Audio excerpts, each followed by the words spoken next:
Former US President Donald Trump, as I mentioned, has won the Iowa caucuses convincingly. He's beaten out main challengers Nikki Haley and Ron DeSantis. Now, I've been watching all day on Sky as Washington correspondent Annalise Nielsen braved the cold.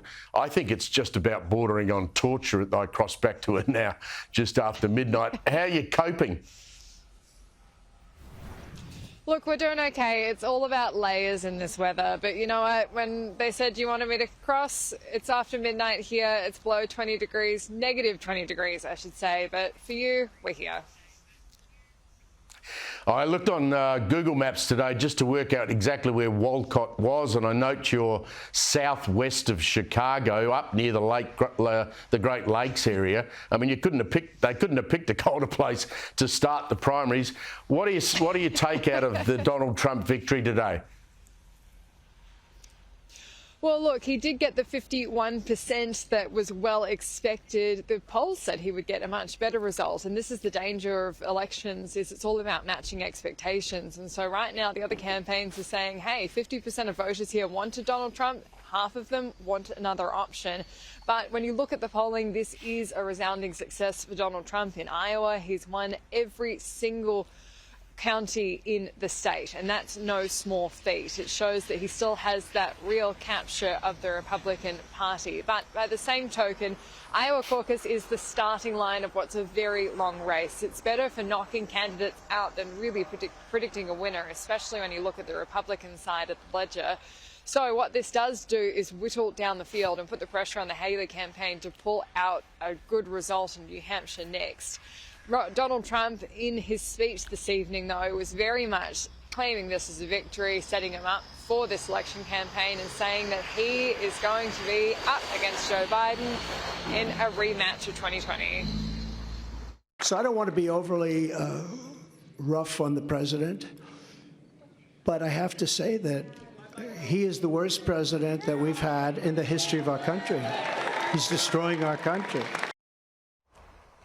For the Haley campaign and the DeSantis campaign, it's all about making sure it's not framed as a fait accompli for Donald Trump. This is an unprecedented situation to have a former president running for a third time in an Iowa caucus situation. Something like this has never happened before. And normally, if there's an incumbent president, if this were the case this time, which is not, but it's anything similar, there's no competition. This time it is, and this is where Nikki Haley and Ron DeSantis have both been saying that they're framing this as a chance for new leadership for the country. They were predicting that we wouldn't be able to get our ticket punched here out of Iowa. But I can tell you, because of your support, in spite of all of that they threw at us, everyone against us, we've got our ticket punched out of Iowa. It's both Donald Trump and Joe Biden. They have more in common than you think. 70% of Americans don't want another Trump-Biden rematch. The other big factor tonight is this didn't deliver the surprise result that Vivek Ramaswamy was hoping for. He suspended his race, and you can all but bet that anyone who supported him is going to turn their support to Donald Trump. As of this moment, we are going to suspend this presidential campaign. And this is going to have to be, there is no path for me to be the next president absent things that we don't want to see happen in this country. And I think that I am very worried for our country. I think we are skating on thin ice as a nation.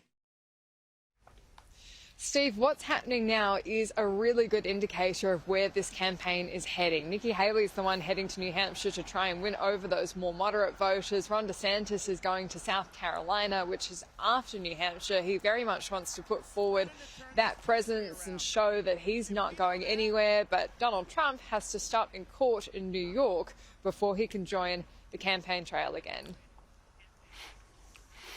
Just finally, Annalise, I thought that one of the most interesting aspects of your coverage today when you were talking to some of the local Republican organisers there was when you said, what's the big issue been in Iowa? And the answer came back quick as a flash, the border. And so even though Iowa is so far north in the United States, that clearly is something that concerns just about every American, the leaky border. Oh, yeah, and I mean, there's two sides to that. One is it's one thing that all the Republicans agree on, and there's not a lot of that right now, so they're trying to rally around that, as well as the economy. That's the two issues that they can all agree on what the problem is and how to fix it. But the border is a really big issue. The numbers coming over the border are scary. There's a lot of concern that there's going to be some kind of terror issue related to these people that are coming over the border because there isn't sufficient vetting of those coming over. There's been a dramatic increase in Chinese nationals coming over. And the other concern is it feeds into social issues. There's been a rise in drugs, fentanyl in particular. We were talking to the local sheriff yesterday, and he was talking about the increase in fentanyl in the area, and they have their own DEA agents that trace it back to drugs coming across the border. And even you go to truck stops around Iowa, and in the bathrooms there's helplines in multiple languages about how to call if you're being people trafficked. This is an area where people come up through the highways from the border and get fed on or stay in the community, and they're being exploited, especially women. So it is a concern, and I think it is pervasive more than the Democrats would like to acknowledge. Great work today, Annalise. You try and get yourself cold. Thank you very much for helping us out. That's Annalise Nielsen there in Iowa.